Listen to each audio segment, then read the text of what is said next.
राम राम साथियों, आज हम अधिक मास की पद्मनी एकादशी की विधि बता रहे हैं। आप पद्मसी एकादशी का व्रत कैसे करें जिसको आपको पूर्ण प्राप्त हो। अधिमास के शुक्ल पक्ष की एकादशी को पद्मनी एकादशी है। इस दिन मांस, मसूर, लहसुन, प्याज और शहद दूसरे का घर का अन्न कभी भी नहीं ग्रहण करना। आप दशमी के दिन यह संयमित रखिए। आप किसी के यहाँ का अन्न नहीं खाइए और झूठ नहीं बोलिए। हो सके तो पृथ्वी पे शयन करिए और आप जितना हो सके जैसे रजस्वला स्त्री को नहीं छुइए और किसी भी गुरु या किसी बहन माता की किसी की बुराई नहीं करिए, किसी की निंदा नहीं करिए। और आप इसमें आपके पास कोई भी जलाशय हो, कोई तीर्थ स्थल हो, वहाँ पे जाके सुबह भोर में उठ के स्नान करिए। स्नान के समय अगर आपको वहाँ से मिट्टी मिल जाए तो थोड़ा सा मिट्टी लेके अपने शरीर पर पूरा लेप कर दीजिए। लेप करके फिर आप स्नान करिए, इससे आपका शोभना फल बढ़ जाएगा। इसमें कहा गया है कि आपको 4 टाइम पूजा करना है। पहली टाइम में कैसे पूजा करेंगे? पहली का टाइम भोर काल कहते हैं, जो सुबह 4 बजे से लेके 6 बजे तक होता है। उस टाइम आप एक नारियल कलश स्थापित करके नहाने के बाद आप एक नारियल स्थापित भोग लगाइए। दूसरे पहर में आप भगवान जी को दूसरे पहर में आप भगवान को बेलपत्री अर्पण कीजिए जिससे भगवान शिव। तीसरे पहर में आपको सीताफल और चौथे पहर में आपको नारंगी ना हो तो सुपारी का भोग लगाइए। पहले पहर आपको सुबह हो गया, दोपहर 12 बजे हो गया, तीसरा पहर प्रदोष काल हो गया, चौथा पहर रात्रि को कहते हैं। इस समय आप भोग लगाइए और इसमें हर जो भोग लगाएंगे उसका शोभना। पहला भोग लगाएंगे सुबह 4 बजे, जो लोग जैसे आप सत्यनारायण में होम आग करते उसका पूर्ण ये मिलेगा। दूसरा कराएंगे तो यज्ञ का फल मिलेगा। तीसरे पहर आप भोग लगाएंगे तो अश्वमेध यज्ञ का मिलेगा।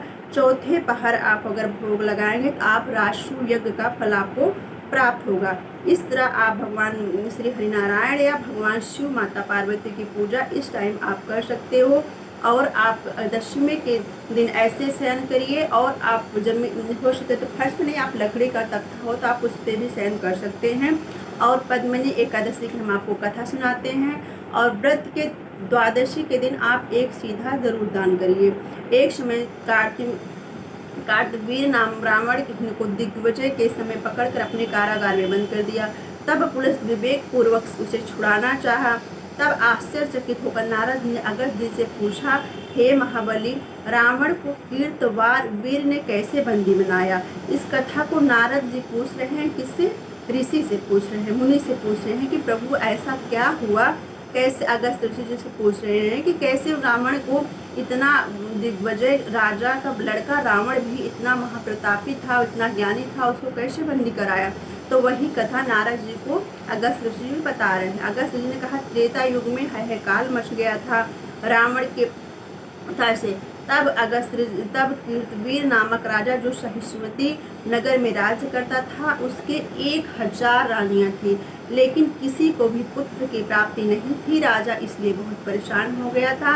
अब वह बहुत परेशान होके चला गया किसी वन में तप करने लगा। उसकी पत्नी का नाम पद्मनी था। दोनों पति पत्नी तप करते करते बहुत 10,000 वर्ष बीत गए। तपस्या से शरीर एकदम जर्जर सूख गया था। तब रानी प्रमदा ने अनसुईया माँ के शरण लिया।